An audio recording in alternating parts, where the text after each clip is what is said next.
Hello मेरे प्यारे साथियों, कैसे हो आप लोग। मैं उम्मीद करता हूँ कि आप लोग अच्छे होंगे और जो अपनी पढ़ाई है वो कर रहे होंगे। तो आज मैं आपके लिए लेकर आया हूँ चैप्टर नंबर 3। क्या चैप्टर का नाम? ये बहुत ही इम्पोर्टेंट चैप्टर है और इस पे हल्के फुल्के नहीं, 6 नंबर के सवाल बनते हैं इस पे। तो जितने भी मेरे भाई लोग हैं इस चैप्टर का बेसिक पहले समझेंगे और इस बेसिक को आपको अपनी नोट में लिखना है, क्योंकि ये तो बेसिक है ना, इतना इम्पोर्टेंट है। अगर आपने ये कॉन्सेप्ट समझ लिया तो जितना भी कॉन्सेप्ट है इसका सब आपको आसान लगेगा। ठीक है, तो पार्ट का नाम है हमारा दो चर वाले रैखिक समीकरण युग्म, चैप्टर नंबर 3। ठीक है, और चैप्टर नंबर 2 हमने समाप्त कर दिया है। कल रिवीजन क्लास भी हमने पूरी समाप्त कर दी और आज जो उसका खाली समझना हमने कॉन्सेप्ट तो सवाल करेंगे इसके लाइव क्लास में कल। ठीक है, तो चलिए इस चैप्टर को करते हैं हम शुरू।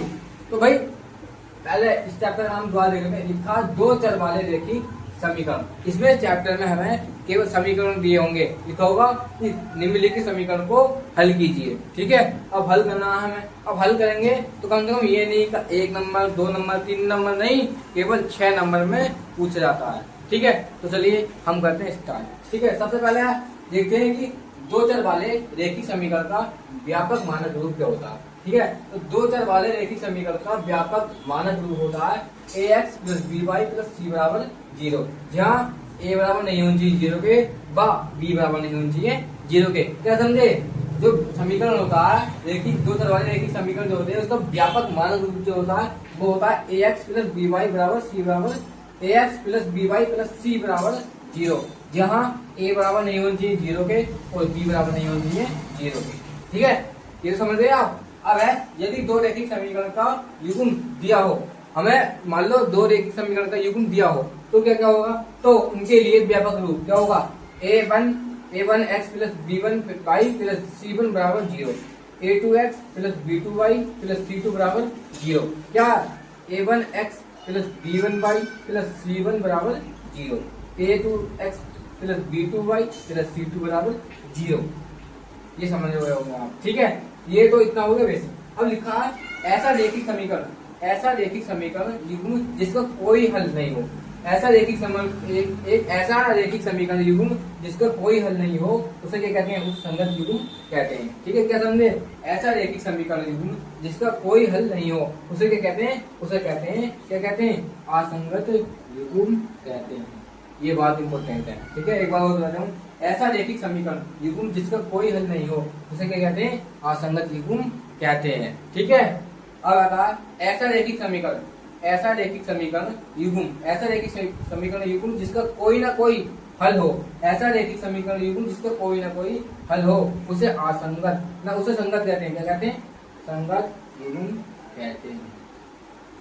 ठीक है, तो ऐसा रैखिक समीकरण युग्म जिसका कोई ना कोई हल हो उसे संगत युग्म कहते हैं। ठीक है, अब है रैखिक समीकरण, रैखिक समीकरण के युग्म, रैखिक समीकरण के युग्म में यदि रेखाएं एक बिंदु पर प्रतिच्छेदित हो, यदि देखो इसे समझो, ये बहुत जरूरी है। लिखा है रैखिक समीकरण के युग्म में यदि रेखाएं एक बिंदु पर प्रतिच्छेद करें, प्रतिच्छेद करें, प्रतिच्छेद करना मतलब ये मान लो ये है, ठीक है, इस पर ये वाली रेखा प्रतिच्छेद हो गई। ठीक है, तो क्या हमने यदि रेखा एक बिंदु पर प्रतिच्छेद करें तो उसका केवल एक अद्वितीय हल होगा। और युग्म कैसा होगा? युग्म होगा असंगत। ठीक है, तो रैखिक समीकरण के युग्म में यदि रेखाएं एक बिंदु पर प्रतिच्छेद करें तो उसका केवल एक अद्वितीय हल होगा और युग्म होगा संगत। क्या होगा? संगत युग्म होगा। ठीक है, हाँ भाई।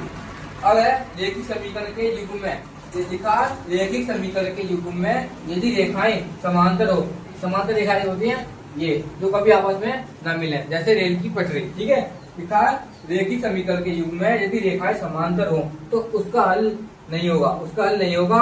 तो क्या होगा? होगा तो नहीं लेकिन असंगत होगा। युग्म पूछ रहा है तो युग्म क्या होगा? असंगत। ठीक है, लिखा यदि रैखिक समीकरण के युग्म में यदि रेखाएं समांतर हो तो उसका हल नहीं होगा, तो युग्म कैसा होगा? असंगत होगा। क्या होगा? असंगत होगा। ठीक है, अब लिखा रैखिक समीकरण के युग्म में, लिखा रैखिक समीकरण के युग्म में यदि रेखाएं संपाती हो, लिखा रैखिक समीकरण के युग्म में यदि रेखाएं संपाती हो तो तो उसके अनंत अपरिमित रूप से अनेक हल होते हैं। और युग्म कैसा होता है? युग्म होता है संगत। बताइए, इतनी थोड़ी सी बेसिक बात है।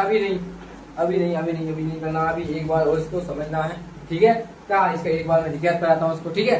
लिखा, दो चर वाले रैखिक समीकरण का व्यापक मानक रूप ax plus by plus c बराबर 0 होता है, जहाँ a बराबर नहीं है 0 के व b बराबर नहीं है 0 के, ठीक है। यदि दो रैखिक समीकरण का युग्म दिया हो, तो उनके लिए व्यापक रूप क्या होता है? a1x plus b1y plus c1 बराबर 0, a2x plus b2y plus c2 बराबर 0, ठीक है। अब एक ऐसा रैखिक समीकरण युग्म जिसका कोई हल नहीं हो, उसे क्या कहते हैं? उसे असंगत युग्म कहते हैं, ठीक है। एक ऐसा रैखिक समीकरण युग्म जिसका कोई ना कोई हल हो, उसे क्या कहते हैं? संगत युग्म कहते हैं, ठीक है। रैखिक समीकरण के युग्म में यदि रेखाएं एक बिंदु पर प्रतिच्छेद करें तो उसका केवल एक अद्वितीय हल होगा, ठीक है। और युग्म कैसे होगा? संगत होगा, ठीक है। रैखिक समीकरण के युग्म में यदि रेखाएं समांतर हो तो उसका हल नहीं होगा, और युग्म कैसा होगा? असंगत युग्म होगा, ठीक है। रैखिक समीकरण के युग्म में यदि रेखाएं समपाती हो तो उसके अनंत अपरिमित रूप से अनेक हल होंगे, और वो कैसा होगा? संगत होगा। बताइए, तो एक सारणी और देखनी है। चलो अब देखते हैं सारणी। अब ये आपको वाली जो सारणी है, ये सारणी आपने जान ली तो इस चैप्टर में कुछ नहीं रखा।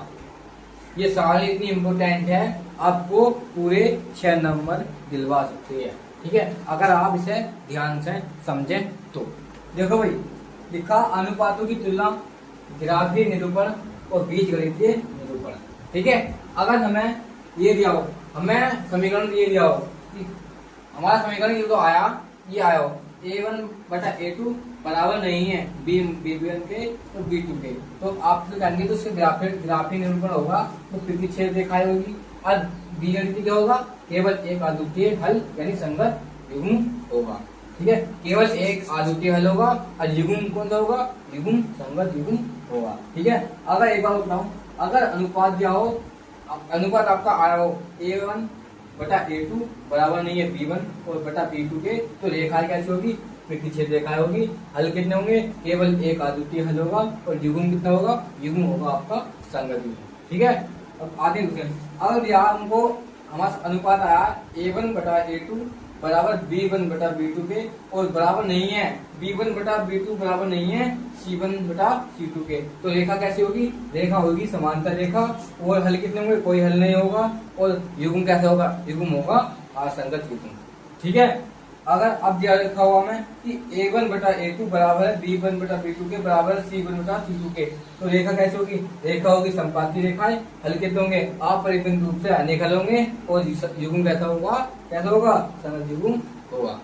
यही इस चैप्टर में बेसिक है। ये बेसिक आपको बिल्कुल ध्यान से अपनी कॉपी में नोट करना है, और ये समझना है आपको। और कल हम करेंगे इससे एक्सरसाइज, सवाल भी समझाएंगे। तो मिलते हैं आपको कल की क्लास में, ठीक है। ये आपको बिल्कुल परफेक्ट कॉन्सेप्ट बिल्कुल दिमाग में बैठा लेना है, ठीक है। तो मिलते हैं कल। ये क्लास कैसी लगी आपको मुझे कमेंट में जरूर बताना। जय हिंद, जय भारत।